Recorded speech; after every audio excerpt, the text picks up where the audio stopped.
This is an expression. Why? Because there is no equal sign. All you have to do is just substitute the values assigned to the variables. Do you get me? Hi everyone, hi some Ninjas. I don't even know where to look at because it's been a long time. It's Rose here. This is the School of Mathematics Nigeria, and it feels good to be back. After what? 5-6 months? Yeah, we're back better than ever before, okay? And I need you to stay with me. All right, I see in your comments, I see that you're still engaged, and I am very grateful to you. Straight into today's video, we're talking about algebraic expressions. I've explained what algebraic expressions mean in previous videos. I'll put a link up here somewhere, right? Quick recap. Expressions are cases where you don't have an equation sign. An equation is a case where you have an equal sign. That's the simplest definition I can give to you now. So algebraic expressions are cases where you see letters, numbers with no equal sign. For example, 3a plus 9, you have numbers and you have a letter. That's algebra.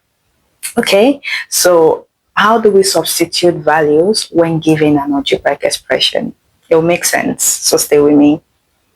At the end of this class, I would expect that we understand what substitution means, identify variables and their values, solve expressions by replacing variables, and then link it to everyday life. This is very important. Okay, for those who are still writing, please take a screenshot.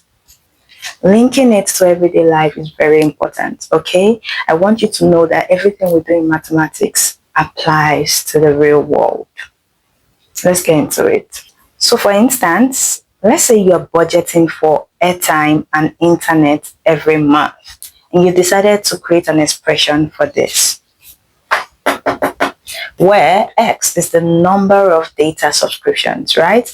And Y is the number of calls. So in a case where you know that the number of data subscription you do every month is 2 times, and then the number of calls that you decide to have every month is 3 times, realistically we know it's more than this, right? So wherever you see X, what you need to do is just put in the value of X. And wherever you see Y, you put in the value of Y. So 5 times 2 is what? 10. Plus 3 times 3 is 9 equals 19. So for a quick recap, I'd like us to remember what we've always treated.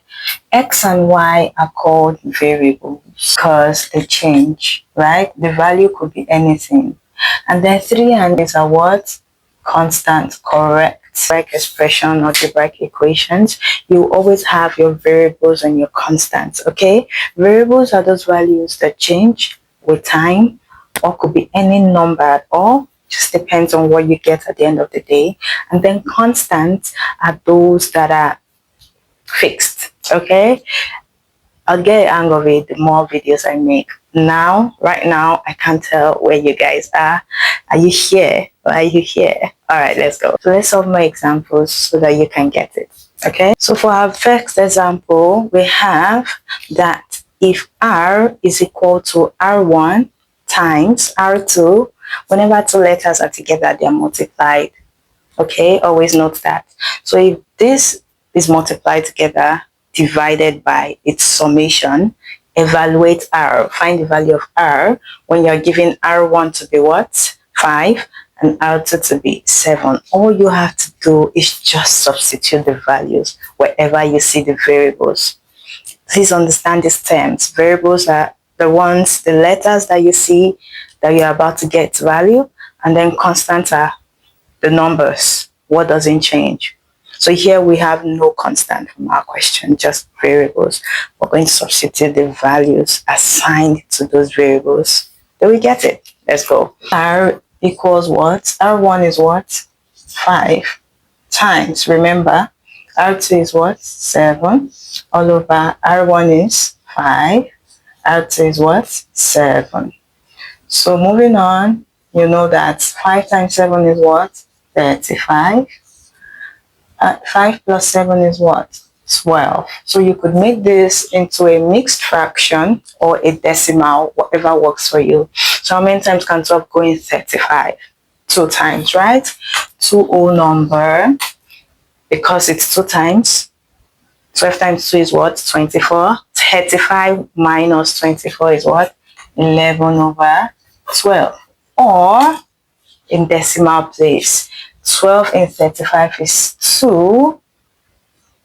Remainder 11, add a 0. 11 in 110 times 2, this is to 2 decimal places. Okay, you could do yours to 4 decimal places, it still will be correct. So this is the value of R. Therefore R is what? R is 2.92 to 2 decimal places. Okay, that is how you solve a question like this. Of course, we'll solve more examples and then I'll give you yours to do. Okay, let's go. So we have another example on the board, and this time it's the other way around. The other one, we had the question before the values assigned, but here your values were assigned. If L is 2 and G is 9.81, evaluate this.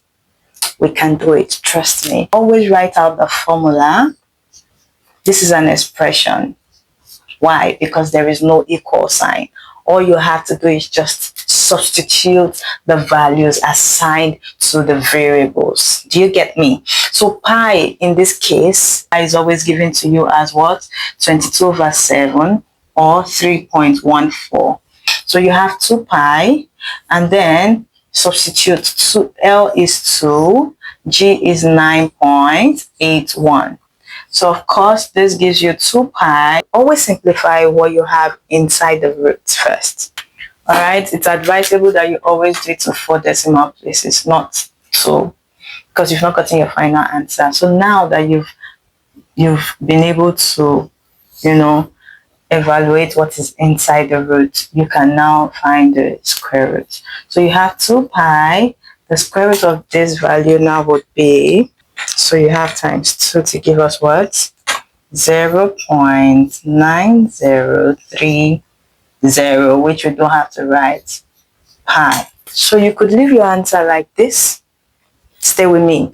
You could leave your answer like this, but for those who want to further simplify, you could come multiply it by the value of pi. Okay, remember I wasn't given in the question, but for many who can remember, pi is this value, 22 over 7 or 3.14. So you could come do that here. You can say 0.903 times 3.14, 2.84 to 2 decimal places.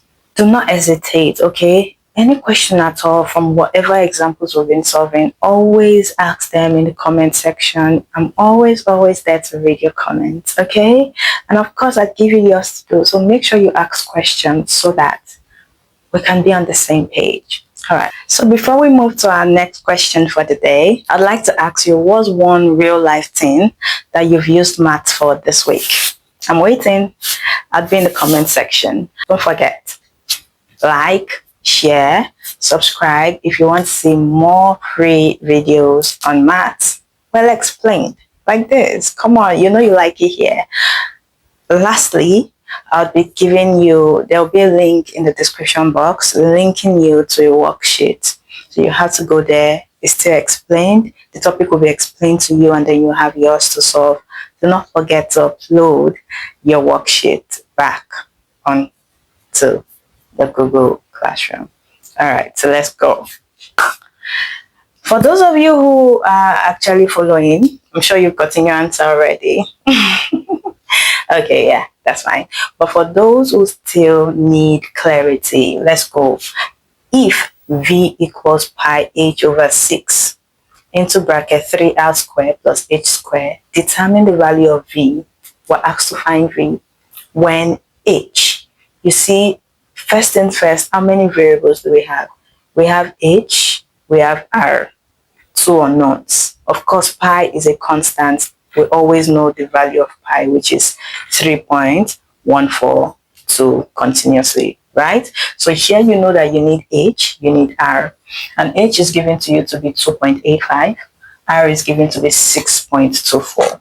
One thing about math, you're marked by your steps. So if you can get your first step correctly, get your second step correctly, trust me, you're on track. So this is your formula. This is what you were given. So V equals pi is what? Pi is 3.142. So you see in this question, we're given the value of pi. H is what? H is 2.85. Just write as you are given. Don't do anything else. Just the way you see it is how you should go. So you have 3 times R. R is what? 6.24. But remember that R is squared. Don't forget that. And then you have H, which is 2.85. And H is also squared. This is it. So if you can stop here, you're good to go. But you won't get the full mark. Understand that. So because you have decimals, you feel very, why is this thing looking like this? Relax. One step at a time. So V equals what? Do this first. These are two brackets, meaning they want you to multiply together. So when you multiply that, you get all over 6. Somebody else could still simplify this. Do you get me? Like, just to save time, you could still just do this at once. So divided by 6 will give you what? I don't have space on the board and I do not want to claim it. That's why I just did this to 4 decimal places, okay? Now let's solve what is in this bracket. 3 times, solve this first. It has square, so solve it first. 6 plus 8.125. I'm putting a square bracket to differentiate it from this. Equals 1.4925. Just continuously write what you have. Whatever you're about to simplify, focus on it. Whatever other thing remains the same if you're not doing anything to it yet. I hope that makes sense. So 3 times what you have in the bracket, 6.8128 plus this, okay? What you get here now should be added to that. So that's what I'll write now. I'm just going to add that at once and we'll have 124.9353. Now you have just 2 things. Of course, bracket means this multiplies this, okay? It is 186.47 to 2 decimal places. I know some people will be willing to ask, do we have to put to 2 decimal? Just so you, okay, imagine you put into 2 decimal places and then your opponent, your competitor, let's say for example you're in a competition, doesn't put this. Imagine you are the facilitator or probably the judge. Who would impress you more? The person who has this and the person without it. The person who has this will impress me more because they will just show that they pay attention to details. Okay, you're not telling me that this is the exact answer. You're telling me that I could also have it to 4 decimal places. I could also have it to 9 decimal places, but I chose to stop at 2 decimal places. And that's why I have this answer. Because my answer could be different from the other person's answer. The other person could decide to change it to 1 decimal place or 5 decimal places. So you're just trying to let us know that it doesn't end yet, okay? So tell me who you would pick. All right, so that doesn't change anything. Both persons are correct, okay? I want you to soak this in. That's why I'm taking my time. Like, it might look a lot on the board, but it's not a lot. The more you practice, the more it makes sense, to be honest. Just go accordingly, you know? The things with brackets, multiply them together. You have something like this, do the one with the exponent first, simplify it first, and then you keep going further, okay? Before we go to your assessment of the day, I would like to know if you want a worksheet where you have a detailed explanation, a step-by-step explanation, and also a work for you to do so you could practice. Leave a comment in the comment section writing substitute. So if I see your comment where you write substitute, I would send you the link to your worksheet so you can work. Okay, it just helps you to practice at home, to study more, to see more of what I didn't write here or what we didn't do here, and just have fun with algebra. Okay, so this is yours to do. You can let us know your answer in the comment section. Everybody would reply. Just you having homework buddies in the comment section, so some people will write their answer as you go, learn from them, ask them questions if you didn't get your answer correctly, and it goes like that. So thank you so much, everybody, for sticking around with the in and out. Okay, do not forget to subscribe, do not forget to like this video, do not forget to share to your loved ones, and of course follow us on every other social media platforms. The link is in the description box. The links, sorry about that, the links. We have TikTok, we have Instagram, we're on Facebook, we're on Twitter, even on LinkedIn. So feel free to check us out on other platforms. Okay, and we'll be giving a shout out to those who are able to get their questions correctly on the next video. Okay, and of course, do not hesitate. Always let us know what you would like to hear or learn from us before the next video. We'll be very pleased to make a video for you.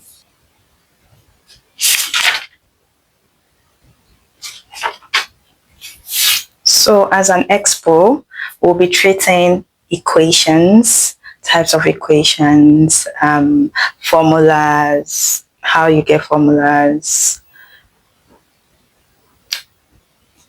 I'll stop there. So if you want to read ahead, of course, do well, so that when you come into the next class, you're coming prepared and understanding better. I love you guys so much for sticking around, regardless of the haters. I'll see you in the next class. Bye.